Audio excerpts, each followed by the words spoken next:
tuning in for some movie reviews. Film flickers and movie reviews. Let's hear those movie reviews. Film flickers and movie reviews. And action. Hi Flickers, today we are reviewing The Wishmaster. This is, we're doing this in collaboration with another YouTube channel, John Shelton's channel. He'll be looking at the next one in the series, Wishmaster 2, and we will put a link somewhere around and at the end and in the description below.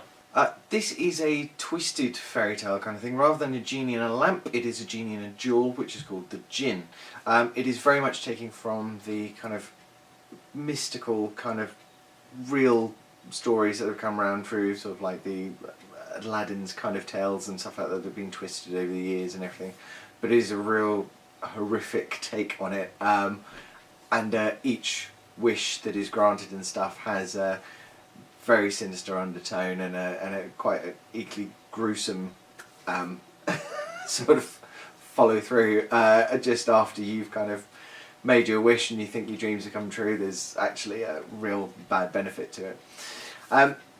But yeah, and within this there are quite a lot of stars that we've noticed. It's quite a lot of, I hesitate to say B-movie stars, but basically classic, kind of really classic stars. Andrew Divoff is the main guy, and he's been in a few films. But I mean, like there's Robert Englund, who I don't think I need to describe. I mean, the Nightmare on Elm Street. Tony Todd, who was the Candyman again, quite a bit of an icon. Great to see him icon in horror. And Angus Scrimm, who is probably best known for Phantasm, which is another fantastic horror film. And this is, I mean, this is genuinely a good film. It's got a lot of 80s stroke early 90s themes in it, the way it works, but it's still fairly timeless. I mean, Andrew Divoff is genuinely chilling. I mean, he really does have a very unemotional style, which it's not boring, but it just literally makes you really genuinely believe that he doesn't care about anyone around him. He's just trying to get these guys to do wishes so that he can get more power. He does really come across as very sort of manipulative, and you do get that whole thing. If you understand why people just fall for the fact that when he says, "Oh, make a wish, and I'll make it all go away," or whatever it is that they want, and because they're so desperate for that outcome, that they give it to him, and that's all he really wants, and he doesn't really care about them at all. But yeah, he does have this real deep sort of resonance to his voice as well when he's the Djinn. Which actually kind of really sounded a lot like the guy out of Highlander when he had his throat cut, and after that, and he's like going, better fade out, better burn out, better fade away, and it's that real deep sort of voice. But it's just like so when he says wishes, says like he goes wishes. It's got a real. Love that. The way he says it, it's got a real resonance to his voice, like I say. But yeah, he's got that kind of. It's got a twist to words, which he's made, so he makes them sound slightly foreign, slightly alien, which is ancient. Which it really does add to the overall feel that he brings to the film, and it's got this way of smiling, which you can just kind of feel is really devoid from humour. Like literally, the smile is there. He's got the Jack Nicholson smile, hasn't he? That real or William Dafoe, that sinister grin that you get, which looks amazing, but it is just terrifying at the same time.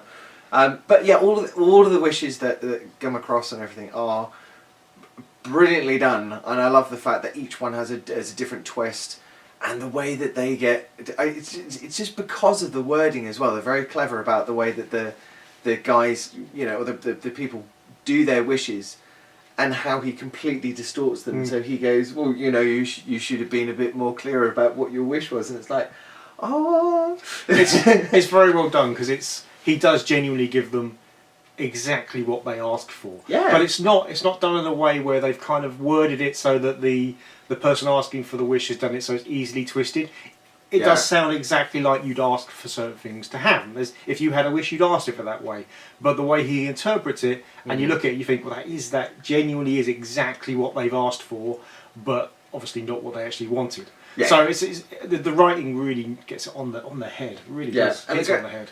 I love the practical effects in it. I mean, there were some CGI effects, which were I think actually were quite limited, but I think were very good for the time. Yeah, and I think still hold really. They didn't look ridiculous, which is always good. Like you say, I think they kept them to the minimum because in the time when this film was out, CGI effects were either expensive or just not very good, and so they managed to do just a few that were pretty good. And so because of that, it does maintain a kind of a visual presence even now. Yeah, and I think for the budget that they had, I definitely would have said that practical effects would have been a lot easier to be able to get your hands on, and some of those practical effects are just so gruesome as well. Oh yeah. I mean, just the scenes that the first scenes that it opens up on, as you sort of get introduced to the Jinn and what he's capable of and stuff, is this city complete in array of all of these fantastic scenes of grotesque, mutilations, and just because someone's made a specific wish about something. Yeah. And so it's taken so literally that's what's happened to them. It's just really, I mean, it was really gruesome, but well done.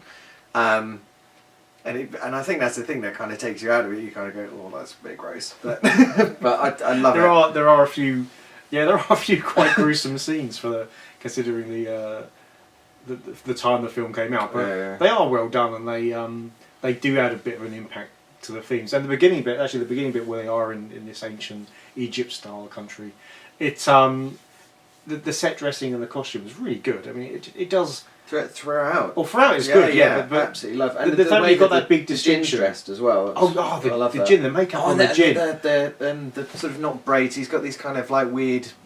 I don't know, tentacles, what?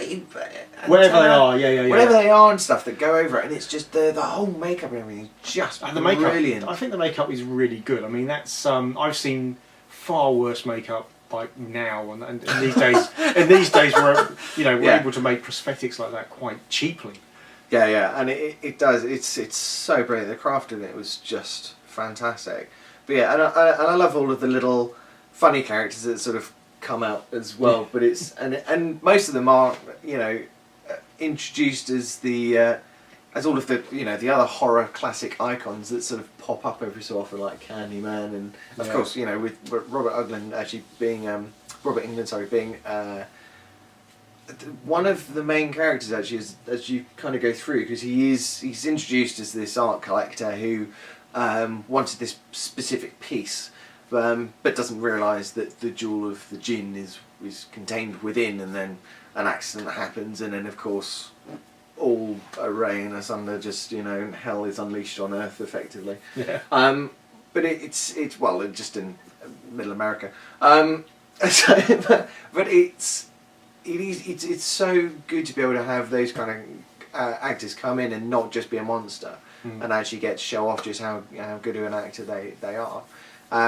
Especially with Candyman as well. I mean, Candyman was quite a threatening kind of persona anyway, and the way that he's sort of done here is not so much. It's just kind of more of a cocky kind of guy, which I like. It's different to what we're sort of used to seeing him in. Yeah, which is nice actually. I like it that they give them that sort of chance really. Yeah.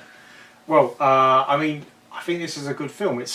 It has, I mean, you can look at it and you can tell its era when you watch it, but it still has impact now. It still will make you jump occasionally. It'll still make you slightly grossed out over a few of the scenes, which means it still has its impact. It's definitely worth a watch. Definitely one to sit down and watch with friends if you want if you want a decent horror movie.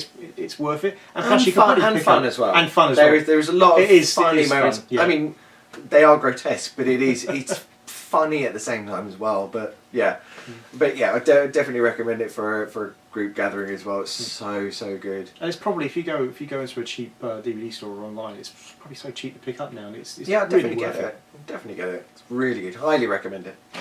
Definitely. Well, thank you very much for watching. And don't forget to also take a look at the second film on John Shelton's channel. Again, the links will be up there somewhere and down there somewhere. Yeah, well, it will definitely down in the description below. Down there, we'll put it there for you, definitely. Yeah. So, bye, Flickers. Bye.